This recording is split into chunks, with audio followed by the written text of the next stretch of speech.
Holy crap, what a day. I went to the gym late thinking I wanted to get a workout in before the end of the day because I woke up late today. I was out late last night, whatever. And the gym, it was like the way you see seaweeds underwater with the currents swaying back and forth. That's like how many people were in the gym just moving. It was kind of cool, you know. I kind of miss that energy of going to the really busy gym because now I tend to go to one a little further away that's really quiet, and just that now when you go to the quiet one, it's like there's the loud douchebags are much more noticeable. I feel like somehow when there's a lot of people, they're more well behaved. People, you know, slamming down weights at the other one, boom, and playing their stupid music or right-wing podcasts in the locker room. Yeah, it made me uncomfortable, so I did a little bit of a workout, and then I left. And what the fuck was I gonna say? I'm thinking of trying to do a new workout routine, maybe something like get up really early, which is gonna hurt, and take some weights to a park before the sun comes up and do my weightlifting there. And some parks have benches, so I could use that because I really don't use a ton of machines. I'll use a bench just for certain exercises like chest and back, and then I'm good. Potentially, you know, we'll see. What was the other thing I was going to talk about, though? I remember the other thing. That job I thought I got at Manhattan Beach, working on a film. It was going to be a 4-day shoot, supposedly. I was going back and forth with them in emails. Seemed legit, but I did have this little doubt. Was it real? Because the pay was so good. And then the hours were so good. That should have tipped me off right there. Because I'm like, there's no way a film job would be this short of a day. They said call time is 9, and then they said to 3. Now, that is unheard of. I mean, unless it is 1 day and they only need a half day. But film shoots are always 12 hours unless they're just really short for whatever reason. They can only use location a certain amount of time or something. And the really good pay. And then I got an email today saying, okay, send us your details. We'll mail you a check so you can go rent equipment. You put the money down on the deposit for it. I'm like, oh, okay, this is fake. Like, I totally get it. This is what happened last time. Not even going to bother saying anything. Well, I did say something. Because at first I sort of thought, like, I don't know why, like, if I was going to get a reaction from them, but I said, like, wait, so why aren't you going to get the rental? Because I was still somewhat thinking, oh, it's just a really badly run company, I guess, but I knew it was junk at that point. I was still trying to think, well, what if, like, how do I ask them, is this a scam or not, without just saying, I think you're scamming? Because what if it's a real job and they're offended or something? Somehow I thought that, but no, absolutely not. It's a scam. They're trying to do the same thing that some other people, or maybe it was the same people, did before, and I only thought it was a little more legit because they actually used my name, even though their English was a little messed up in the email, and they had a website. But really, I looked at the website again, it's just one page, no links to any of their work, and just generic stock photos on their page. And there's a phone number, but I didn't bother. Anybody can set up a phone number. You can get a burner phone and do that. So yeah, it was fake. So my advice to people, watch out for scams on Craigslist, because apparently there's more than one, you know, going, or if it's the same one, it's just active. If you're in film, don't fall for it, because you know this has got to pay off for them at some point. Desperate people who don't know any better. But basically, never accept if something sounds weird. And if they say stuff that, like, the pay seems unreasonably good and they're not answering questions directly, and then on top of that, this is the number one thing. If they ever say, we're going to pay you up front, we're paying you deposit or something. See, at first they said they were going to pay a deposit of $400 and that it would be at the start of filming. So that I didn't really think too carefully about, because I'm like, well, whatever, if that happened, fine. But for them to want to mail me payment, they don't want to mail me payment. What they want to do is send a bogus check that your bank will just debit the money to your account at first, and they don't want you to deposit it in a bank. They want you to do it some other way, like from your phone, take a picture of it, with your bank app or something, or go to some check cashing place.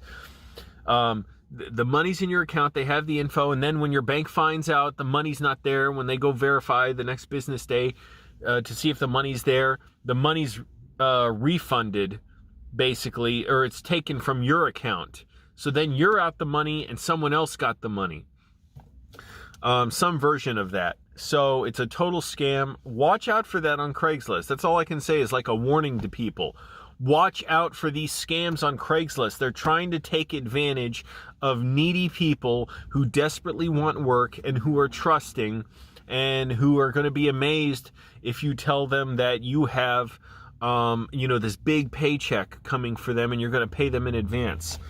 I am hurting because I just had a smoothie and this was bullshit. I should not have had this. It's like giving me a little headache. I'm almost relieved, like good. Like now I got that free time, because being in Manhattan Beach, there was no job, it was never going to happen, but it was going to be kind of a hassle if that did happen. It was obviously never a possibility. It was always bogus from the outset. But watch out for those scams. If things don't seem right, ask questions. And you'll find out pretty soon, right away, because it's just like stock messages they were sending to me. And also, it's just kind of weird, the same intervals always happening after I would send my email. Like another 18 hours would go by, and then they'd send another stock one, and then another. And it's like they want you to, let your defenses down a little. And then they send you the stuff about wanting to send you a check, and then you'll go and deposit the money somewhere. No one will ever ask you to rent equipment for them like that. That's ridiculous. They have people on their crews who will do that. The cinematographer, the gaffers, the production manager, whoever. They have people on board who will do that. Do not ever fall for it. It's ridiculous. It's so scummy. It's predatory. If I thought there was any chance of it actually being prosecuted, I would report it. But, what's the point? Just some worthless scam. What I would like to see is everybody becoming super aware of it. Everybody warning everyone. Hell, Craigslist might want to put bigger disclaimers. I know they have some disclaimers on there, but they might want to have even bigger and bolder ones about not accepting payment up front, especially for any of these gig posts. And it seems like it's something that happens in the film post. I don't know about like the other ones, but film posts definitely in Los Angeles. I've never seen this in Virginia or DC, but in Los Angeles, they're counting on a lot of people wanting to make a living working on movies out here. It's disgusting. It's pathetic. It's shameful.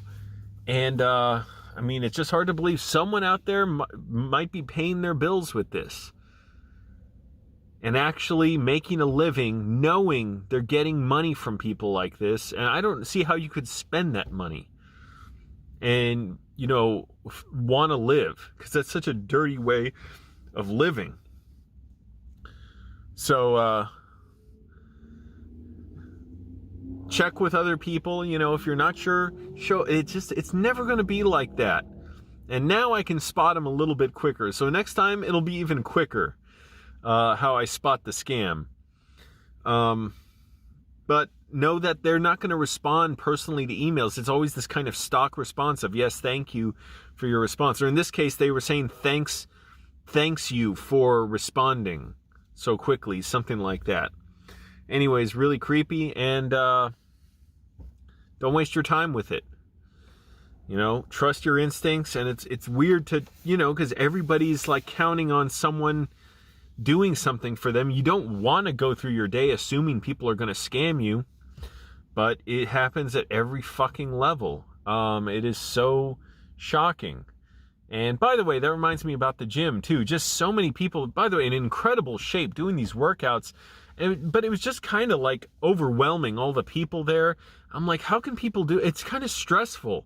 It stressed me out, and I didn't want to have to navigate it, and I'm worried about, I don't know, people wanting to get in my way or something, or thinking I'm in their way. So I did some leg workouts. I ended up not doing chest and back like I wanted, because I did a few push-ups, and my lats or whatever are still too sore, because I only just started working out again, and you know, whatever. My last workout was a few days ago, but yeah, it was just too much. It was creepy. It was like that. Like I was talking about seaweeds in the ocean, just everywhere, like movement everywhere. It was like like an army in a movie.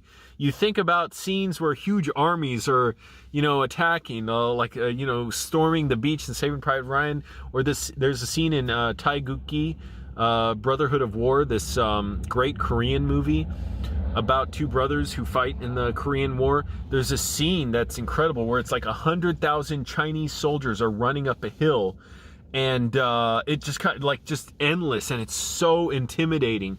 That's kind of what it made me think of. It just the amount of people. It's not like I was terrified to be there. Just like the treadmills, like from one end of the building to the other, people on treadmills. Like, wow, I've never seen that many people here. By the way, something that's not a scam.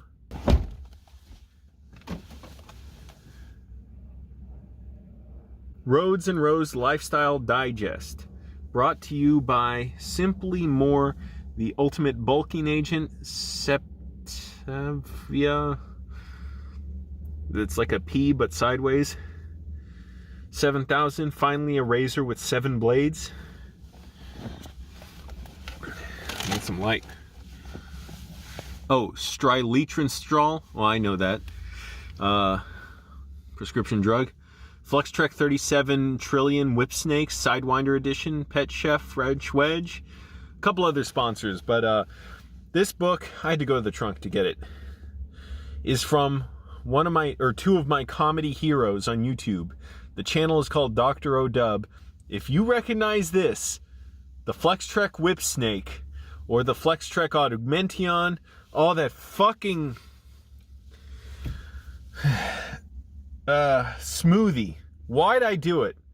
It makes me feel sick with caffeine or whatever. But if you recognize this, they made these videos on YouTube which are just hilarious, along with these Striletrenstrol commercials, and they've released a new book. So it's pretty cool, full of great information. It is a digest. It looks like mostly ads, but that's what a digest is. Like, you know, you get things to help with your life, and this is awesome. I'm actually a massive fan of the Noel and Owen Rose. I knew their names. I've been watching them for years, their videos. You look up the Flextrek videos, this backpack for hiking that devastates the environment and humiliates the terrain. You can get it online. I'll link to it. This is awesome. Check this book out. So cool. I'll just give you a little preview. There you go. See, it's got lots of pictures if you like that. I am so glad I got it. And you can get it online. Go support them. Go watch their videos. They're hilarious. I'll link to their channel too. Go subscribe to them. Just amazing stuff. So yeah, to sum up, headache. Gonna try and wake up early. I don't know if I'm gonna try and actually work out outside. Like parks, a lot of parks or at least some parks around here open at 5 a.m. So that would mean I'd have to get to them at 5 a.m. But if I did that with weights, well, that's the thing. If I'm at the gym that early, I may as well just be at the gym, right? It's not going to be that busy. So I don't know if I just want to get up that early or what. I'm frustrated. I haven't been writing more. I have been writing some and really stressing to push myself to write more, but it always gets pushed off to the last like hour and a half at the library. And I can't be like that. I got to write more. Yeah. Oh, here's a possible video title. The #1 reason why I want to be in a home. And it's basically to avoid dealing with the people at the gym. The music, the crowds, or in the other case, just the lone douchebags who just slam weights down, and it's so disturbing. And they're not even lifting weights. They'll just have the dumbbells sitting up, you know, like this, like you can grab them, lift them, whatever. Well, they just set them down on the ground, and when they set them down, just knock them over to pick them up. So that, and playing the music, that, or really being able to write at any time I want. I could, just sitting here in the car. Even this seat doesn't go as far back as I'd like to have the laptop on my lap. I tried it the other night.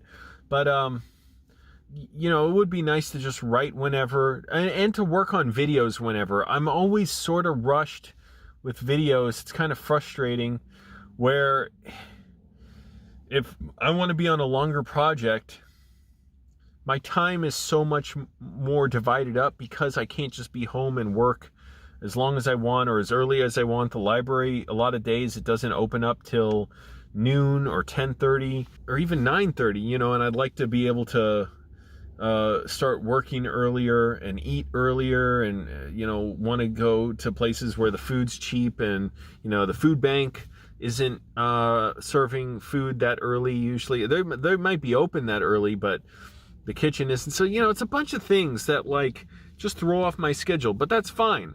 I'll do more with less. But that is a big reason why I would like a home. Just avoid the people at the gym. The comforts, I don't care about. It would be nice to, you know, have somewhere where I could start getting some film gear and putting it there, but whatever. I'll live without that. That, and being able to edit videos with proper sound without hurting my ears. I swear, my ears, it's just like they're being stabbed every day with headphones, and I'm wearing earplugs while I use them. So those two things, being able to, you know, just control my schedule a little more. But like I said, it's okay. I'll do more with less. And all I would need to work out at home basically is a bench and weights. Everything I can do without machines, except I do like some of the leg machines that you can't really do without them, like leg curls, leg extensions, hip abduction. Those is kind of hard to do without, because, you know, you need something to put that resistance on your leg. It's you can sort of, I guess, you know, like home make your own way around that, but it's not the same. So anyways, I've got a headache and I'm going to go to sleep. I'm going to try and wake up. I set my alarm for 5 a.m. So granted, it's not as early as, you know, being at the park at 5 a.m. I don't have weights, but I want to at least try it. And I'm getting pretty tired already. So that's it. Man, sleeping with this damn milkshake smoothie, whatever I call it, milkshake. It's a smoothie. Why the hell did I do it? But that's okay. Won't beat myself up over it. Car's working out great still. I do love it. There are some dash lights that are missing, and I couldn't really notice it on the test drive because the light was out during the day, and the lights aren't that bright here, but I'll show you. So you notice, yeah, that doesn't change. So the lights here are not lit. Well, the car's not on, but the fuel gauge is not lit. That's one thing. The other lights do light up, but drive isn't lit up. So there's a bulb back there or something. It might be electrical, it might be fuse. I don't know. I hope it's just a bulb. I bought some bulbs on Amazon. I'm hoping to switch them. If that isn't it, that means it needs to be tested. You see the tachometer. I think that's what this is, right? On the right side, it's not lit up. And then you can't really tell, but all these, for the air conditioning, they aren't lit up. So they're totally dark. So it's kind of inconvenient. The drive one and the fuel gauge and the tachometer, that's what it's called, right? They don't really affect me too much, but I would like them there. I like the idea that, you know, it's all completed. But definitely it's a little bit annoying, the air conditioning / heat. The knobs are not lit up at all. They're totally dark at night when I'm driving. Ooh. So, I would like to put some lights in. I looked up how to put the lights in. It's pretty straightforward. The question is it just the bulbs, or is it something with the wiring or the fuses? I can check the bulbs simply enough. Just, you know, test them out, like pull everything apart and test them out, or put the new ones in. If the new ones don't work, then it's something, either the wiring or the fuses, or I don't know if there's some other thing with the electronics that could affect it. I could get some fuses. Those are cheap enough. I think I do have some that I got before, and I don't know if they're the same like that I got before, if I just grabbed some fuses from AutoZone back in Virginia, because I got them before I drove across the country to LA, so just in case I needed them, if I can just put those in and try, or if I'll have to, I mean, I'll try and test it first for voltage. I do have a little volt tester thing that I bought as well. I've never used. I got to learn how to use it, but if I could do that, or if I can see if that's what making it not work, or if it's something in the wiring, I don't know, that's more of a hassle. But hopefully it's either just the lights or the fuses. I hope it's just the lights, but I'm gonna try and change those. All right, so yeah, that's the thing. It's just managing my schedule, really, I guess I could say, in my ears is the trickiest thing. And you have to be super disciplined, you know, no pity on yourself for wanting to spend time relaxing and then get to writing later or something, because then the library closes and it's harder to do at Starbucks. It's more stressful. There's people around. You might not get an outlet, and so what, you know, who's gonna, that's how it is. You don't need sympathy for that. It's just you know, gotta manage my time better, and always the day gets away from me. If I have any errands during the day, it's like I could get up at 5:30 and I'll be able to start working on videos and writing by 3 o'clock. Or working on videos first, then writing at like 6 o'clock. So anyways, that's it. Thanks. Oh, here you can see what happens when I shift. Nothing. Let's see, so drive. To show how to replace the dome light on here. While I was getting the lights for the dashboard, the instrument cluster, because some of the lights are out. Hopefully it's just the lights, not the fuses, but if it is, I can get those too. And if it's not that either and it's electrical, well, then I have to hire someone. But there are a couple of lights out here also. These are out. Actually, I may go back into AutoZone, check if I can get those. And the gear shifter light is out. They didn't have that there, so I was like, well, I at least will get this one. Now it does have it, but look at that dim little dinky halogen light. That sucks. So I got an LED one, and I'm going to show you how to remove it. So first, there, simple. Wow, that was extremely simple. Okay, there's the bulb. So this is going to take like 30 seconds. Where the fuck did the light go? Oh, I got this one, a Sylvania LED bulb, cool white. I don't want any of those fancy colors. I can't take that for long. This bulb is a lot smaller than that one. Hopefully it all works fine. Okay, where's that screwdriver?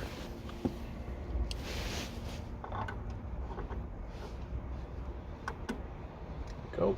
Notice the size. Let's see if this works. This is the old one, the little incandescent one. This is the LED one. Just want something that burns brighter. And let's see. That fits. Yep, it works. Oh, the light's facing the other way though. Sorry you can't see anything. Look. See, the light's facing up, so that just means I have to turn it around. Get my screwdriver again. Don't let it fall out. There.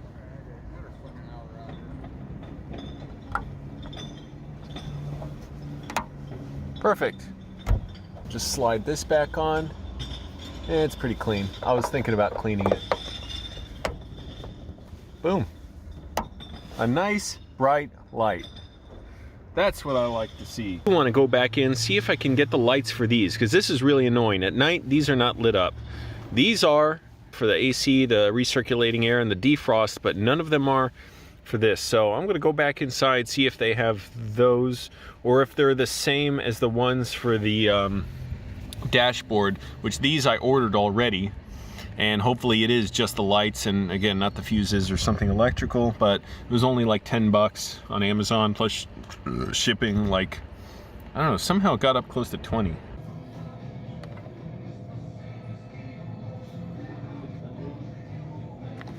One last thing about the struts on my car that need replacing. They said they would charge $750 for Christmas special, 3 for the price of 4. And that's how it came out to $750. I happened to meet a guy who said he's a mechanic, homeless guy, and he said he would do it for $350, but I took his info. You know, I'm interested and willing to try working with him. He looked at the car, explained how he'd do it and stuff. The problem is, okay, $350. I looked at the price of the struts on AutoZone's website, $109 each, 4 of them, $400 plus $350, and then I'd still have to drive it over to get an alignment afterwards. I'd be glad to hire the guy, but it's going to end up being the same price, basically. Plus, I got to drive over and get the alignment afterwards. So, don't know what I'm going to do because I don't have the money for this yet. So I'm still just babying the car, trying to... Fortunately, there's not... I barely ever seen potholes around here. I can't remember them. There are lots of speed bumps, no potholes. So I'm just trying to take it easy on the car, not damage the wheels by hitting speed bumps too hard.